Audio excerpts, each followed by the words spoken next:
Hello everyone. Daily current affair series में आज हम लोग देखेंगे 22 से 24 जनवरी 2023 के करंट अफेयर। तो आते हैं आज के पहले करंट अफेयर पे।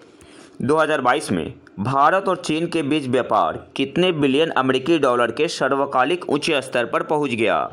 आपके पास ऑप्शन है 135.98, ऑप्शन बी है 238.98, ऑप्शन सी है 102.98, ऑप्शन डी है 92.98। सही आंसर यहाँ पे क्या होगा? ऑप्शन ए आपका यहाँ पे सही आंसर हो जाएगा 135.98 बिलियन अमेरिकी डॉलर।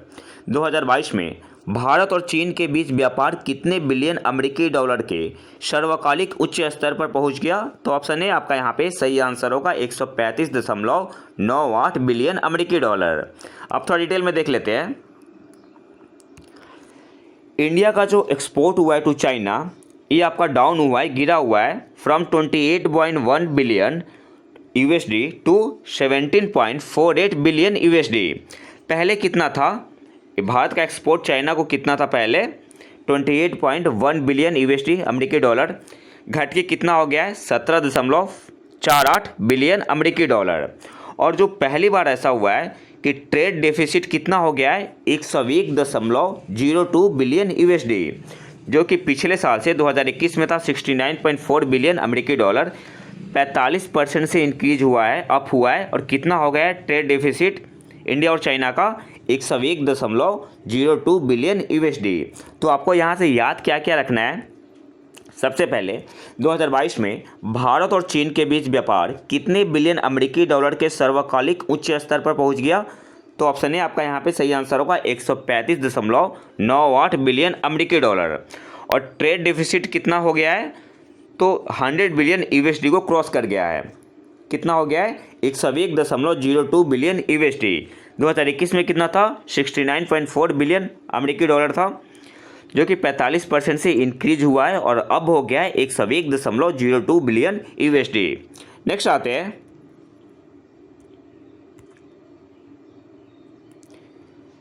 केंद्र 5 वर्षीय राष्ट्रीय शहरी प्रौद्योगिकी मिशन शुरू करने के लिए तैयार है, जो तकनीकी नवाचारों को प्रभावित करेगा। आपके पास ऑप्शन है नगर पालिका सेवाएं म्यूनिसिपल सर्विसेज, ऑप्शन बी है अर्बन लोकल बॉडीज शहरी स्थानीय निकाय, ऑप्शन सी है both A and B, option D है इनमें से कोई भी नहीं। सही आंसर यहाँ पे क्या होगा? ऑप्शन सी आपका यहाँ पे सही आंसर हो जाएगा बोथ ए एंड बी।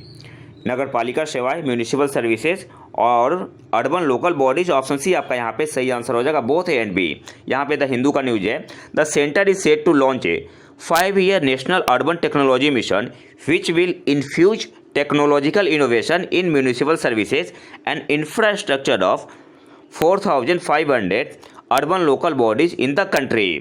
तो सही आंसर यहाँ पे क्या हो जाएगा? Option C both A and B. Next आते हैं। जापान के एसएमबीसी बैंक और ओक्ट्री कैपिटल मैनेजमेंट ने किस भारतीय बैंक में रणनीतिक हिस्सेदारी की बिक्री के लिए एक्सप्रेशन ऑफ इंटरेस्ट, शॉर्ट में इसे लिखते ईओआई, प्रस्तुत किए हैं? आपके पास ऑप्शन है आईडीबीआई, ऑप्शन बी है एचडीएफसी, ऑप्शन सी है एसबीआई, ऑप्शन डी है नन ऑफ दीज। सही आंसर यहाँ पे क्या होगा? ऑप्शन ए आपका यहाँ पे सही आंसर हो जाएगा आईडीबीआई। जापान के एसएमबीसी बैंक और ओक्ट्री कैपिटल मैनेजमेंट ने किस भारतीय बैंक में रणनीतिक हिस्सेदारी की बिक्री के लिए रुचि के भाव, एक्सप्रेशन ऑफ इंटरेस्ट, ईओआई, प्रस्तुत किए हैं? तो ऑप्शन ए आपका यहाँ पे सही आंसर होगा आईडीबीआई। नेक्स्ट आते हैं। किस संस्था के नए अध्ययन के अनुसार भारत में सबसे अमीर 1% लोगों के पास अब देश की कुल संपत्ति का 40% से अधिक हिस्सा है? आपके पास ऑप्शन है नीति आयोग, ऑप्शन बी है आईएमएफ, ऑप्शन सी है ऑक्सफैम इंटरनेशनल, ऑप्शन डी है नन ऑफ दीज। सही आंसर यहाँ पे क्या होगा? ऑप्शन सी आपका यहाँ पे सही आंसर हो जाएगा ऑक्सफैम इंटरनेशनल। किस संस्था के नए अध्ययन के अनुसार भारत में सबसे अमीर 1% लोगों के पास अब देश की कुल संपत्ति का 40% से अधिक हिस्सा है? तो ऑप्शन सी आपका यहाँ पे सही आंसर हो जाएगा ऑक्सफैम इंटरनेशनल के द्वारा। और इस रिपोर्ट का नाम क्या था? जो रिपोर्ट लाया था ऑक्सफैम इंटरनेशनल ने, इस रिपोर्ट का नाम था survival of the richest. Report का नाम भी आपसे एग्जाम में पूछ सकता है। Survival of the richest. और क्या याद रखना है, जैसे इस बार बीपीएससी में करंट अफेयर आया हुआ है ना, आपको काफ़ी डीपली पढ़ना है। तो रिपोर्ट का नाम था सर्वाइवल ऑफ द रिचेस्ट और इसे पब्लिश किया गया था on the opening day of the 2023 world economic forum in Davos. इसके अलावा आपको याद क्या रखना है, अगर आपसे एग्जाम में पूछते कि ऑक्सफैम इंडिया के सीईओ कौन है, ऑक्सफैम इंडिया के सीईओ कौन है, तो उनका नाम है अमिताभ बेहर, अमिताभ बेहर। और इसके अलावा कुछ एक्स्ट्रा करंट अफेयर देख लेते हैं, मैंने अलग से डाला हुआ है। लेटेस्ट बिजनेस कॉन्फिडेंस इंडेक्स आया हुआ है, किसके द्वारा, CII के द्वारा, कॉन्फेडरेशन ऑफ इंडियन इंडस्ट्री के द्वारा, for the October December quarter, जिसमें हाईएस्ट रीडिंग जो आई है इन ऑलमोस्ट 2 ईयर में कितना है 67.6 और पिछले क्वार्टर में कितना था 62.2। तो आपको याद क्या रखना है, जो लेटेस्ट बिजनेस कॉन्फिडेंस इंडेक्स आया हुआ है किसके द्वारा आया है, CII के द्वारा, कॉन्फेडरेशन ऑफ इंडियन इंडस्ट्री के द्वारा, for the October December quarter. इसमें highest reading in almost 2 year कितनी है 67.6 और प्रीवियस क्वार्टर में कितना था 62.2।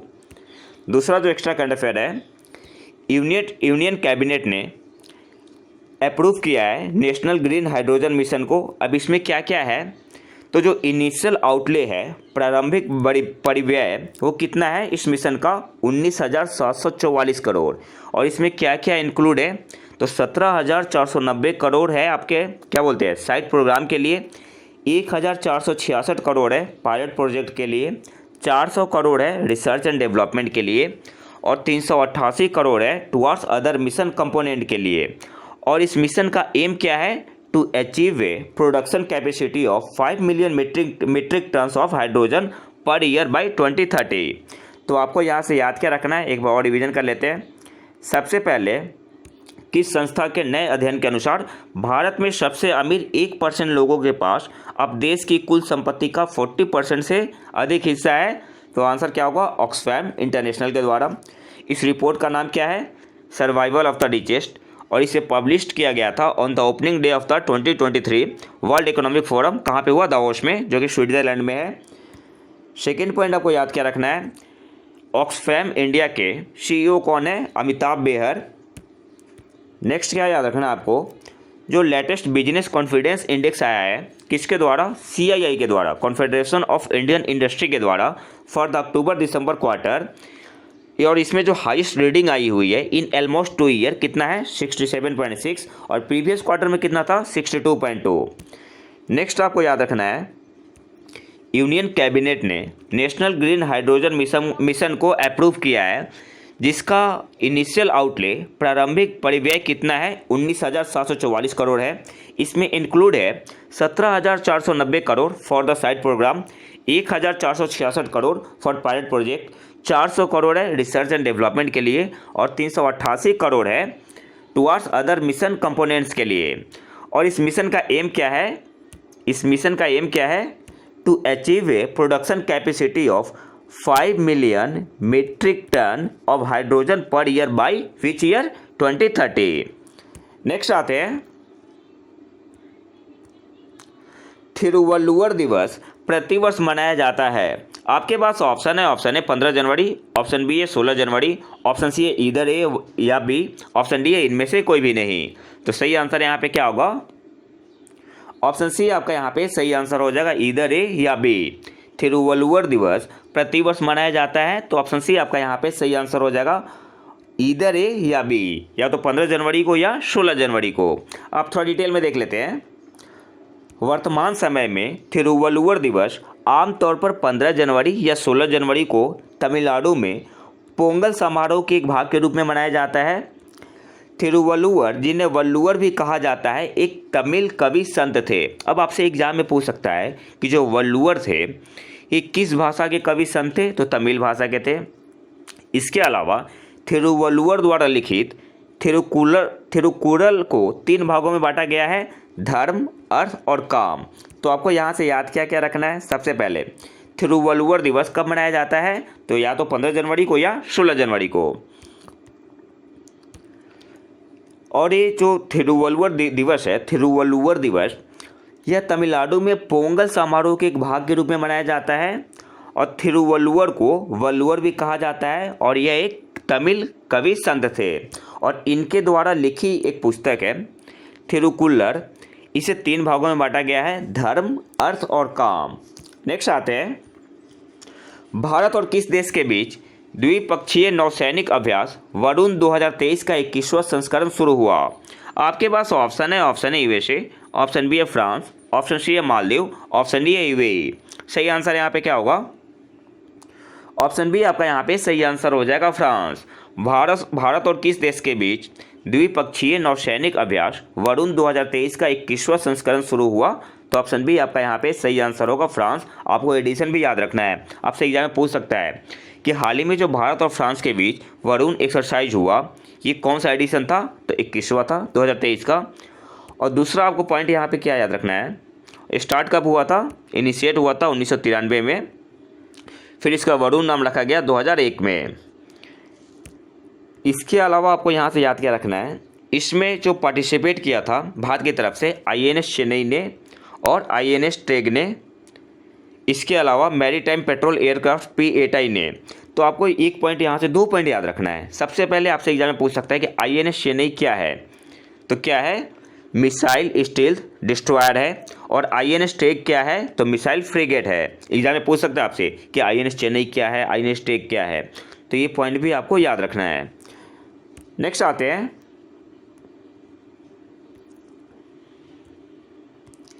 किस संस्था ने बिजली क्षेत्र के लिए आपदा प्रबंधन योजना डिजास्टर मैनेजमेंट प्लान जारी की? आपके पास ऑप्शन है, ऑप्शन ए नीति आयोग, ऑप्शन बी है सेबी, ऑप्शन सी है नाबार्ड, ऑप्शन डी है केंद्रीय विद्युत प्राधिकरण। सही आंसर यहाँ पे क्या होगा? ऑप्शन डी आपका यहाँ पे सही आंसर हो जाएगा, केंद्रीय विद्युत प्राधिकरण। इंग्लिश में क्या बोलेंगे? The central electricity authority. किस संस्था ने बिजली क्षेत्र के लिए आपदा प्रबंधन योजना डिजास्टर मैनेजमेंट प्लान जारी की? तो ऑप्शन डी आपका यहाँ पे सही आंसर होगा, केंद्रीय विद्युत प्राधिकरण, the central electricity authority. Option D आपका यहाँ पे सही आंसर होगा। नेक्स्ट आते हैं, भारत में किस राज्य सरकार और विश्व आर्थिक मंच ने चौथी औद्योगिक क्रांति के लिए केंद्र centre for the 4th industrial revolution की स्थापना की है? आपके पास ऑप्शन है, ऑप्शन है तेलंगाना, ऑप्शन बी है बिहार, ऑप्शन सी है पंजाब, ऑप्शन डी है हरियाणा। सही आंसर यहाँ पे क्या होगा? ऑप्शन ए आपका यहाँ पे सही आंसर हो जाएगा, तेलंगाना। भारत में किस राज्य सरकार और विश्व आर्थिक मंच वर्ल्ड इकोनॉमिक फोरम ने चौथी औद्योगिक क्रांति के लिए केंद्र centre for the 4th industrial revolution, इसे शॉर्ट में लिखते हैं C4IR, की स्थापना की है? तो ऑप्शन ए आपका यहाँ पे सही आंसर होगा, तेलंगाना। नेक्स्ट आते हैं, लक्ष्मण रावत किस खेल से संबंधित है? आपके पास ऑप्शन है, ऑप्शन है क्रिकेट, ऑप्शन बी है शतरंज, ऑप्शन सी है स्नूकर, ऑप्शन डी है इनमें से कोई भी नहीं। सही आंसर यहाँ पे क्या होगा? ऑप्शन सी आपका यहाँ पे सही आंसर हो जाएगा, स्नूकर। लक्ष्मण रावत किस खेल से संबंधित है? तो ऑप्शन सी आपका यहाँ पे सही आंसर होगा, स्नूकर से। और अच्छा न्यूज में क्यों है? तो इन्होंने जीता है NSCI all India snooker open. इन्होंने हराया किसे था? तो आदित्य मेहता को। तो आपको ये पॉइंट भी याद रखना है कि आदित्य मेहता का संबंध किस खेल से है? तो स्नूकर से। लक्ष्मण रावत का संबंध किस खेल से है? तो स्नूकर से। नेक्स्ट आते हैं, SFD परियोजना के तहत पूर्ण पैमाने पर transonic trust breast wing demonstrator विमान के विकास और उड़ान परीक्षण में कौन सी अंतरिक्ष एजेंसी और बोइंग भागीदार होंगे? आपके पास ऑप्शन है, ऑप्शन है जाक्सा, ऑप्शन बी है नासा, ऑप्शन सी है इसरो, ऑप्शन डी है ESA यूरोपियन स्पेस एजेंसी। सही आंसर यहाँ पे क्या होगा? देखो, इस टाइप के क्वेश्चन अगर मान लो कि आपको आंसर पता नहीं है और आपको तुक्का लगाना है, तो कैसे लगाओगे? तो बोइंग कहाँ की कंपनी है? तो बोइंग है कंपनी USA की। और नासा कहाँ का है? USA का है ना, नासा के USA की स्पेस एजेंसी है। तो तुक्का अगर आप लगा रहे हो तो किस पे सही करना है? नासा पे। और यहाँ पे आंसर भी सही नासा ही है। तो ऑप्शन बी आपका यहाँ पे सही आंसर होगा। SFD परियोजना के तहत पूर्ण पैमाने पर transonic trust breast wing demonstrator विमान के विकास और उड़ान परीक्षण में कौन सी अंतरिक्ष एजेंसी और बोइंग भागीदार होंगे? तो ऑप्शन बी आपका यहाँ पे सही आंसर होगा, नासा। नेक्स्ट आते हैं, किस राज्य या केंद्र शासित प्रदेश ने किस राज्य या केंद्र शासित प्रदेश की पुलिस ने साइबर कांग्रेस पहल शुरू की? आपके पास ऑप्शन है तेलंगाना, ऑप्शन बी है बिहार, ऑप्शन सी है उड़ीसा, ऑप्शन डी है झारखंड। सही आंसर यहाँ पे क्या होगा? ऑप्शन ए आपका यहाँ पे सही आंसर होगा तेलंगाना। किस राज्य या केंद्र शासित प्रदेश की पुलिस ने साइबर कांग्रेस पहल शुरू की? तो ऑप्शन ए आपका यहाँ पे सही आंसर हो जाएगा तेलंगाना। अगले क्वेश्चन पे आते हैं। हाल ही में सुर्खियों में रहा एफपीजीए किस उद्योग से जुड़ा है? आपके पास ऑप्शन है अर्थशास्त्र, ऑप्शन बी है इलेक्ट्रॉनिक्स, ऑप्शन सी है खेल, ऑप्शन डी है इनमें से कोई भी नहीं। सही आंसर क्या होगा? ऑप्शन बी आपका यहाँ पे सही आंसर हो जाएगा इलेक्ट्रॉनिक्स। हाल ही में सुर्खियों में रहा एफपीजीए किस उद्योग से जुड़ा है? तो ऑप्शन बी आपका यहाँ पे सही आंसर होगा इलेक्ट्रॉनिक्स। और एफपीजीए का फुल फॉर्म क्या होता है? Field programmable gate arrays. FPGA का फुल फॉर्म होता है field programmable gate arrays. Next आते हैं। कौन सा केंद्रीय मंत्रालय मार्ग प्लेटफॉर्म चलाता है? आपके पास ऑप्शन है विज्ञान और प्रौद्योगिकी मंत्रालय, ऑप्शन बी है शिक्षा मंत्रालय, ऑप्शन सी है वाणिज्य और उद्योग मंत्रालय, ऑप्शन डी है सहकारिता मंत्रालय। सही आंसर यहाँ पे क्या होगा? ऑप्शन सी आपका यहाँ पे सही आंसर हो जाएगा वाणिज्य और उद्योग मंत्रालय। कौन सा केंद्रीय मंत्रालय मार्ग, और मार्ग का मतलब क्या हुआ? Mentorship, advisory, assistance, resilience and growth platform चलाता है? तो ऑप्शन सी आपका यहाँ पे सही आंसर होगा वाणिज्य और उद्योग मंत्रालय। और आपको यहाँ पे क्या याद रखना है, आपसे एग्जाम में पूछ सकता है कि मार्ग में एम किसके लिए स्टैंड करता है? मेंटरशिप के लिए। फर्स्ट ए किसके लिए करता है? एडवाइजरी के लिए। सेकेंड ए किसके लिए करता है? असिस्टेंस के लिए। और आर किसके लिए करता है? रेजिलियंस के लिए। और जी किसके लिए करता है? ग्रोथ के लिए। तो यहाँ पे सही आंसर क्या होगा? ऑप्शन सी वाणिज्य और उद्योग मंत्रालय। अब थोड़ा डिटेल में देख लेते हैं। द मार्ग platform will facilitate mentorship between startups and entrepreneurs across sector, stage and function। तो जो मार्क प्लेटफॉर्म है यह क्या करेगा? तो यह फैसिलिटेट करेगा मेंटरशिप किसके बीच? Between startup and entrepreneurs across sectors, stage and function. Next आते हैं। जयपुर लिटरेचर फेस्टिवल किस महीने में मनाया जाता है? आपके पास ऑप्शन है जनवरी, ऑप्शन बी है फरवरी, ऑप्शन सी है मार्च, ऑप्शन डी है मई। सही आंसर यहाँ पे क्या होगा? ऑप्शन ए आपका यहाँ पे सही आंसर हो जाएगा जनवरी। जयपुर लिटरेचर फेस्टिवल किस महीने में मनाया जाता है? तो ऑप्शन ए आपका यहाँ पे सही आंसर होगा जनवरी में। अब थोड़ा डिटेल में देख लेते हैं। गुलाबी नगरी जयपुर में जनवरी के महीने में जयपुर लिटरेचर फेस्टिवल मनाया जाता है और 2023 में 16वां संस्करण मनाया गया। और इसे कब इनिशिएट किया गया था, इंट्रोड्यूस कब किया गया था? तो 2006 में।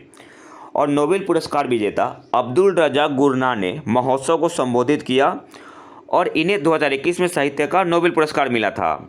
तो आपको यहाँ से इंपॉर्टेंट पॉइंट याद क्या रखना है। सबसे पहले जयपुर लिटरेचर फेस्टिवल जनवरी में मनाया जाता है और 2023 में जो मनाया गया ये आपका 16वां संस्करण था। कोविड की वजह से पिछले साल नहीं मनाया गया था, पिछले 2 साल नहीं मनाया गया था। और इसे सबसे पहले 2006 में इंट्रोड्यूस किया गया था और 2023 में जो 16वां संस्करण बना है इसको संबोधित किसने किया है? तो नोबेल पुरस्कार विजेता अब्दुल रज़ाक गुरनान ने। और इन्हें नोबेल पुरस्कार मिला कब था? 2021 में। कौन से फील्ड में? साहित्य के क्षेत्र में। नेक्स्ट आते हैं। भारतीय सेना ने किस कंपनी को 6 अपाचे हेलीकॉप्टरों का ऑर्डर दिया था? आपके पास ऑप्शन है HAL, ऑप्शन बी है Tata Boeing aerospace limited TBAL, option C है दसॉल्ट एविएशन, ऑप्शन डी है इनमें से कोई भी नहीं। सही आंसर क्या होगा? ऑप्शन बी आपका यहाँ पे सही आंसर होगा टाटा बोइंग एरोस्पेस लिमिटेड। भारतीय सेना ने किस कंपनी को 6 अपाचे हेलीकॉप्टरों का ऑर्डर दिया था? तो ऑप्शन बी आपका यहाँ पे सही आंसर होगा Tata Boeing aerospace limited. Next आते हैं। किस संस्था ने हाल ही में स्वच्छ ऊर्जा प्रौद्योगिकियों की आवश्यकता पर विचार विमर्श करते हुए प्रथम मूवर्स गठबंधन नेतृत्व बैठक first movers coalition leadership meeting आयोजित की? आपके पास ऑप्शन है वर्ल्ड बैंक ने, ऑप्शन बी है IMF, ऑप्शन सी है नीति आयोग, ऑप्शन डी है वर्ल्ड इकोनॉमिक फोरम। सही आंसर यहाँ पे क्या होगा? ऑप्शन डी आपका यहाँ पे सही आंसर हो जाएगा वर्ल्ड इकोनॉमिक फोरम। किस संस्था ने हाल ही में स्वच्छ ऊर्जा प्रौद्योगिकियों की आवश्यकता पर विचार विमर्श करते हुए first movers coalition leadership meeting आयोजित की? तो ऑप्शन डी आपका यहाँ पे सही आंसर होगा, वर्ल्ड इकोनॉमिक फोरम ने, और इंडिया ने भी इसमें पार्टिसिपेट किया था। नेक्स्ट आते हैं, दक्षिण अफ्रीका किन दो देशों के साथ संयुक्त नौसैनिक अभ्यास का अनावरण करेगा? आपके पास ऑप्शन है रूस और चीन, ऑप्शन बी है चीन और भारत, ऑप्शन सी है भारत और बांग्लादेश, ऑप्शन डी है इनमें से कोई भी नहीं। सही आंसर यहाँ पे क्या होगा? ऑप्शन ए आपका यहाँ पे सही आंसर हो जाएगा, रूस और चीन। दक्षिण अफ्रीका किन दो देशों के साथ संयुक्त नौसैनिक अभ्यास का अनावरण करेगा? तो ऑप्शन ए आपका यहाँ पे सही आंसर होगा, रूस और चीन के साथ। नेक्स्ट आते हैं, और ये कब होगा? तो फरवरी में होगा, 17 से 27 फरवरी तक। भारत सरकार ने हाल ही में किसके प्रदर्शन का आकलन करने के लिए परख लॉन्च किया? आपके पास ऑप्शन है सेकेंडरी स्टूडेंट्स, ऑप्शन बी है higher secondary students, option C है both A and B, option D है नन ऑफ दीज। सही आंसर यहाँ पे क्या होगा? ऑप्शन सी आपका यहाँ पे सही आंसर हो जाएगा, both A and B.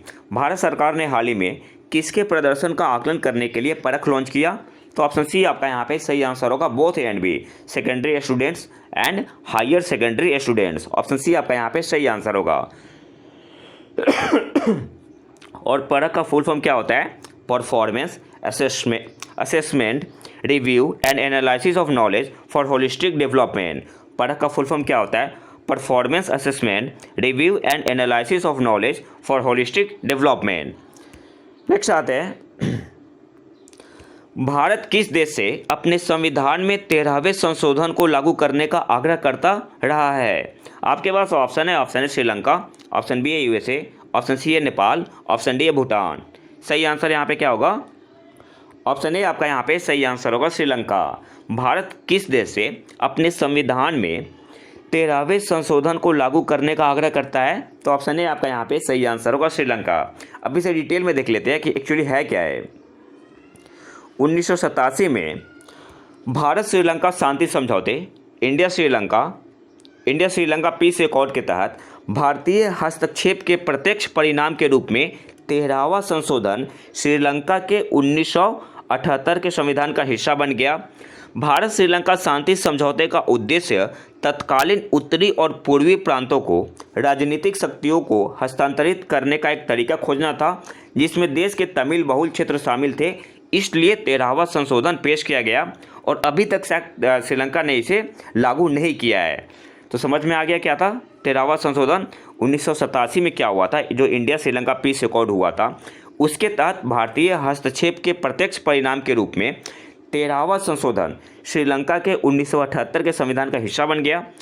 Bharat Sri Lanka शांति समझौते का उद्देश्य तत्कालीन उत्तरी और पूर्वी प्रांतों को राजनीतिक शक्तियों को हस्तांतरित करने का एक तरीका खोजना था, जिसमें तमिल लोगों को भी मिले पावर, जिसमें देश के तमिल बहुल क्षेत्र शामिल थे। इसलिए 13वां संशोधन पेश किया गया था। तो वही भारत सरकार आग्रह करती है श्रीलंका से कि आप क्या करो, 13वें संशोधन को लागू करो। और आज के आखिरी करंट अफेयर पे आते हैं,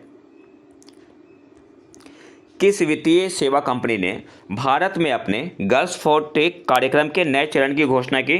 आपके पास ऑप्शन है वीज़ा, ऑप्शन बी है मास्टर कार्ड, ऑप्शन सी है पेपल, ऑप्शन डी है नन ऑफ दीज। सही आंसर यहाँ पे क्या होगा? ऑप्शन बी आपका यहाँ पे सही आंसर होगा, मास्टर कार्ड। किस वित्तीय सेवा कंपनी ने भारत में अपने गर्ल्स फॉर टेक कार्यक्रम के नए चरण की घोषणा की? तो ऑप्शन बी आपका यहाँ पे सही आंसर हो जाएगा, मास्टर कार्ड ने। तो ये तो था हमारा आज का लेक्चर। अगर आपको इसका PDF चाहिए तो आप हमारे टेलीग्राम चैनल प्रतीक IQ को ज्वाइन कर सकते हैं, और वहाँ पे PDF के साथ साथ आपको करंट अफेयर का क्विज मिल जाएगा, UPSC के लिए, स्टेट PCS के लिए, किसी भी गवर्नमेंट एग्जाम के लिए। तो अगर वीडियो पसंद है तो लाइक करें और चैनल को सब्सक्राइब जरूर कर लें। मिलते हैं नए वीडियो में नए टॉपिक के साथ, तब तक के लिए नमस्कार, जय हिंद।